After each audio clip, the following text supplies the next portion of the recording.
Pemirsa, kita akan memasuki kabar nampak-nampayan. Dinas Pemadam Kebakaran dan Penyelamatan Banjarmasin menggelar diklat teknis penanggulangan kebakaran gasan puluhan personel PMK Wan BPK Swakarsa di Hotel Pop Banjarmasin, Jalan Jok Mentaya, Banjarmasin, Tegal, Baisukan, Senin 27 Oktober 2025. Diklat akan berlangsung selama 6 hari, mulai 27 Oktober hingga 1 November 2025, dengan menghadirkan instruktur profesional dari Pusat Pendidikan dan Pelatihan Kebakaran Ciracas, Jakarta.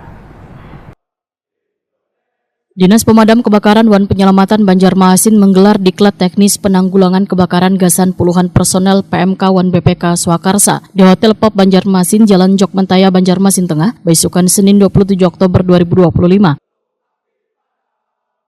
Diklat akan berlangsung selama 6 hari mulai 27 Oktober hingga 1 November 2025 dengan menghadirkan instruktur profesional dari Pusat Pendidikan dan Pelatihan Kebakaran Ciracas, Jakarta. Pelatihan ini diikuti perwakilan kelompok warga wan relawan kebakaran dari 5 kecamatan di Banjarmasin. Mereka akan mendapatkan berbagai materi teknis, mulai dari teknik pemadaman, penggunaan alat pelindung diri, strategi penyelamatan korban, hingga prosedur koordinasi di lapangan.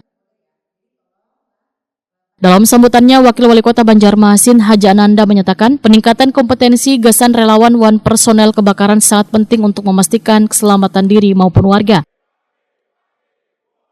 Menurut Haji Ananda, beberapa penyebab umum kebakaran di Banjarmasin diantaranya instalasi listrik nang kada diawasi dengan baik, kepadatan permukiman nang tinggi, serta penggunaan bahan bangunan berbasis kayu. Faktor-faktor ini menuntut kesiapsiagaan dari sebaratan pihak, baik pemerintah maupun warga. Dalam kebakaran itu yang paling penting adalah pencegahan. Jadi mohon kita tetap fokus, Bapak, anggaran 2026 dan selanjutnya itu tetap fokus kepada pencegahan kebakaran. Walaupun penyelamatan ini juga tidak kalah penting, tapi yang fokusnya itu harus di pencegahan. Kayak apa caranya supaya tidak terjadi banyak kebakaran di Kota Banjarmasin? Bapak, sebagai informasi, di Kota Banjarmasin itu sering banget Pak terjadi kebakaran. Sering banget. Nggak tahu apakah kita mesti tobat nasuha, juga nggak ngerti juga. Apa ada yang salah dengan kota ini? Tapi saya pikir juga banyak juga tokoh agama di Kota Banjarmasin kan. Jadi saya pikir ada yang salah, mungkin instalasi listriknya juga udah lama, perumahan penduduk juga banyak yang kayu, banyak yang terlalu berdempet, banyak hal. Itu yang akan kita coba minimalisir, kita coba mitigasi selama sisa masa kepemimpinan Pak Yamin dan saya. Pada prinsipnya mohon Bu Haridian bujur-bujur serap ilmu ini baik-baik, karena seberataan dana yang Bu Haridian pakai untuk kegiatan itu dari masyarakat seberataan. Jadi pastikan setiap rupiah yang kita keluarkan itu bujur-bujur berkah buat kita. Itu aja, dengan mengucapkan Bismillahirrahmanirrahim. Pendidikan dan pelatihan teknis penanggulangan kebakaran bagi relawan pemadam kebakaran personil BPK dan PMK Swakarsa Kota Banjarmasin tahun 2025 dinyatakan dengan resmi dibuka.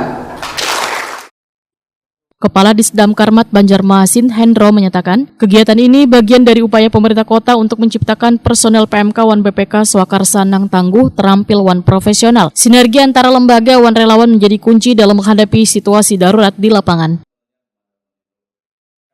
Hendro menambahkan, melalui kegiatan ini diharapkan sebaratan peserta mampu memahami tata cara keselamatan kerja, meningkatkan keterampilan teknis, serta memperkuat koordinasi di lapangan, sehingga kepercayaan warga terhadap layanan penanggulangan kebakaran di Banjarmasin dapat terus meningkat.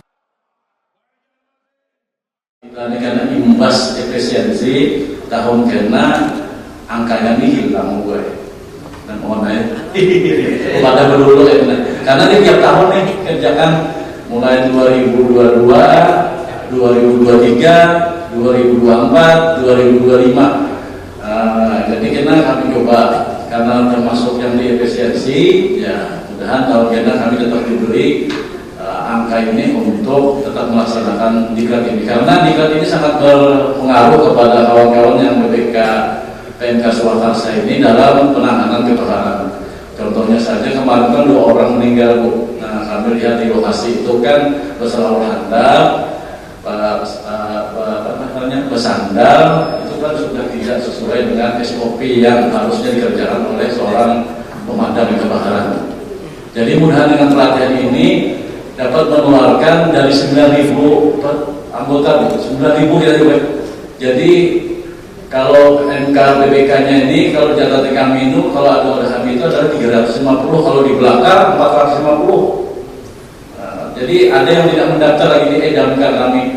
Jadi jumlahnya hampir 9.000, paling besar se-Asia. Jadi ini harus dilatih.